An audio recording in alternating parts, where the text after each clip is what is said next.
Hi everyone, thanks for joining me. This is the March 7th In Deep on the Delta weekly fishing report. I'm going to start this report off by thanking everyone who has been watching through the tough winter months. And I usually do this at the end of the report, but I kind of thought maybe some of you guys may not be sticking around all the way to the end. But I want to thank you guys for supporting the channel, watching the weekly reports. I know the fishing has been tough out here, and I know a lot of you guys aren't even fishing. You're just watching it and supporting the channel. So I want to thank you guys. I especially want to give a big shout out to all of you who have been sending in comments, and for you guys that have been out here sending in reports. I know it's not easy when you're out and you're getting those 1 and 2 fish days, or you're getting skunked, to come home and sit down and send me a report. But that's what makes or helps me formulate what I talk about on Thursdays, and I appreciate it. And I know here in a week or two, when the fish really start biting, I'll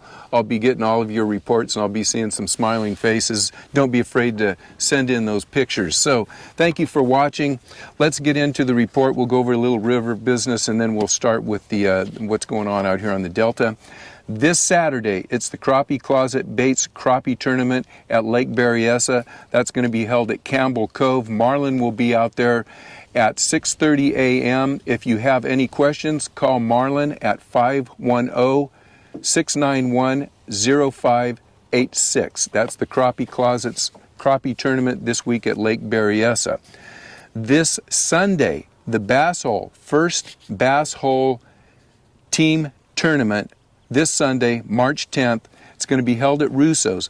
I talked to Rob. Rob will be in the shop at 4:30 a.m. to 6 a.m. to register anyone. So if you're coming by car, as you go by the shop, stop in and try to get registered there. Rob would like to register as many folks as he can at the shop. If you're coming to Russo's by boat, Rob will also be there to take care of anybody that needs to register that can't get into the shop. So if you have any questions, give Rob a call at 925-813-9485. While we're talking about the Bass Hole, don't forget the tackle swap coming up March 24th. And again, if you have any questions for that, give Rob a call, and he'll give you all the information you'll need.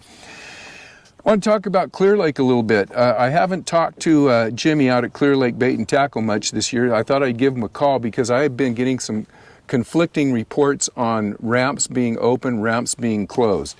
And the reason is because of the high water, and you guys know that fish at Clear Lake, they go by the Rumsey scale. When the Rumsey scale is over 8, that's considered really high. And there's a couple of things. Number one, as of the first part of this week, Jimmy said that all launch sites have at least one ramp open. That includes Redbud, which is right behind the shop there at Clear Lake Bait and Tackle. And I will say that Jimmy is open 7 days a week. He's there early in the morning, and he can sell you anything you need or answer any questions. So don't forget to stop into Clear Lake Bait and Tackle if you're going up there. Jimmy was telling me that any time that the water level gets high enough where it's over 8, that there is a 1/4 mile, 5 mile an hour zone. Anywhere around the lake within a 1/4 mile of shore, there's a 5 mile an hour speed limit. They want to keep the waves down, and that doesn't mean that there has to be a house there or a dock there. It's any time when you are within a 1/4 mile of shore, it's a 5 mile an hour limit. So if you didn't know that, make sure you're abiding by that when you go up there. I know that I believe it's generally the sheriff that patrols the lake, and they do a pretty good job of patrolling it. So you don't want to get fined or have the sheriff come and stop you on that. So 5 miles an hour within a 1/4 mile of the lake. As far as how the fishing's going up there, it's on and off depending on weather conditions. I guess there was, Jimmy was saying there was I think it was a New Gen tournament last week, 2-day tournament.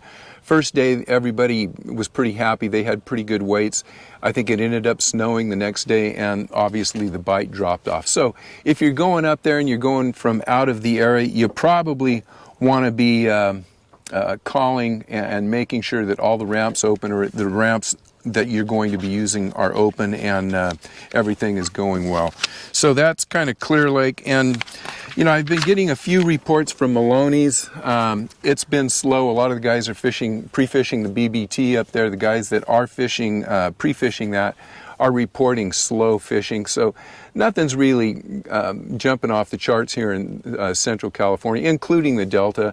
But, you know, last week I talked about staying close to home, and I'd have to say, you know, this week's the same thing.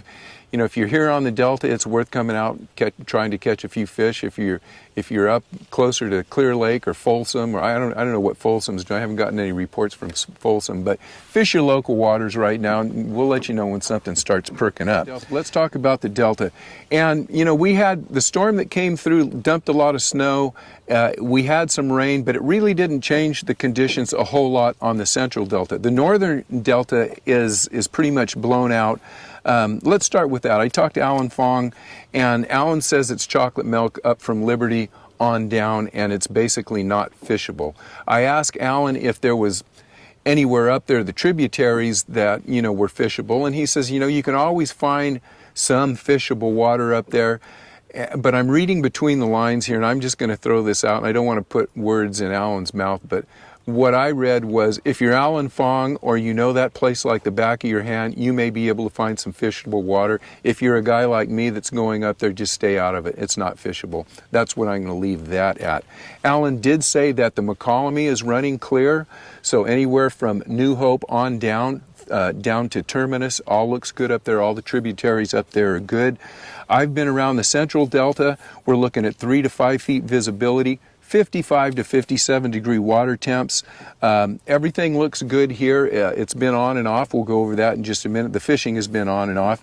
I have gotten reports from Cam on the South Delta. They had a small tournament down there at out of Tracy Oasis, and he was reporting 1/2 to 1.5 foot visibility water down there, and about 56 degree water temps. With that, you know, Central Delta, South Delta is fishing fine. I'll start with the only report I know of a tournament, and that was the report that Cam gave me last Thursday out of Tracy Oasis. Only 7 boats, but it took 21 pounds to win. The guy, they had a 5-pound kicker. Second place was 15 pounds. Third place was 14. Now that was Thursday. I think last week I was out Friday or Saturday just before the storm, and there was some pretty darn decent fishing. Since then, it's got tough. I have been out 2 or 3 days. The weather has not been bad out here. The river conditions, as I told you, are pretty darn good.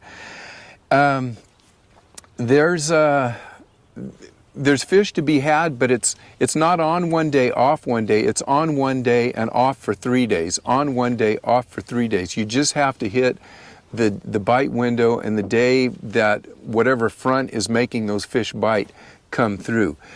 Most of the fish are small. There is one high point. There was an 11-pound fish. It was caught on that new toxic bait that actually has not come out yet. So I imagine the gentleman that caught that had a prototype.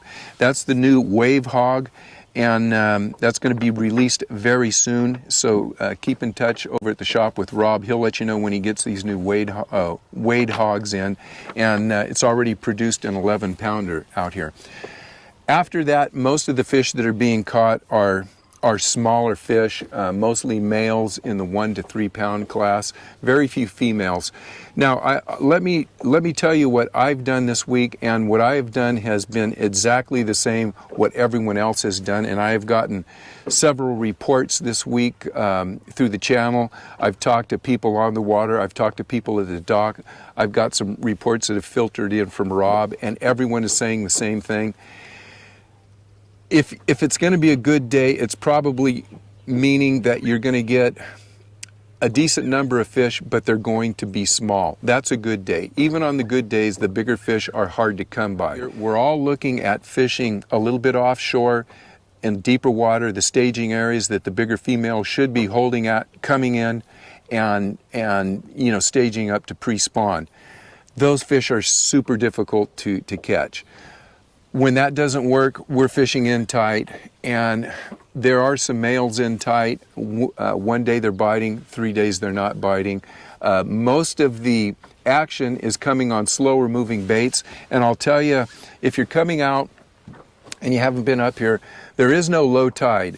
Because of the water coming in, everything's high tide. So if you are the kind of guy that likes to throw in flip around tules, throw worms in there, use a spinner bait to bounce off of tule clumps, this is perfect conditions for you because we have high tide all day long basically. The best tide that I have fished is at the high outgo tide. So if you're coming up here, if you want to catch fish, stick with a worm, 5 or 7 inch worm. Black with blue flake has been a good color out here. I've been using green punk and I've been using a margarita mutilator, and I've been picking up fish. It's slow, but it's fairly steady. You just have to grind on them. I caught a fish the other day, first one in a while, on a jerk bait. And as I speak about jerk baits, the stripers out here, they're just not happening. It's going to be it's going to be a few weeks before they start coming into the system again. I have seen a big reduction in sea lions, which is telling me, a couple of weeks they came in, they were looking for stripers, they didn't find enough to feed on in here, and they left. There's still a few of them out here, but the bulk of them have taken off back to the ocean, hopefully, and they could stay there for as long as they want, as far as I'm concerned. So striper fishing out here is really tough. With that, slower moving baits have been catching most of the fish, and the weather, we haven't had a lot of wind. It's been cloudy, so conditions are great to come out here and fish, but expect tough fishing. And honestly, I would not be making a long run out to the Delta unless you have to pre-fish a tournament or something. If you're just out here fun fishing, it's going to be a bit of a grind. So with that, thank you guys again for sticking around with me and putting up with these slow reports. I guarantee you, may not be next week, may not be the week after that, but soon I'm going to come out here with a big smile on my face, and I know a lot of you guys are going to be sending me in these pictures of these big, heavy, fat, spawning females, and all will be well. So that's the report for this week. Thanks for joining me, and I'm going to get out and try a little fishing this afternoon. We'll see what happens until next week. So thanks a lot. See you guys on the river.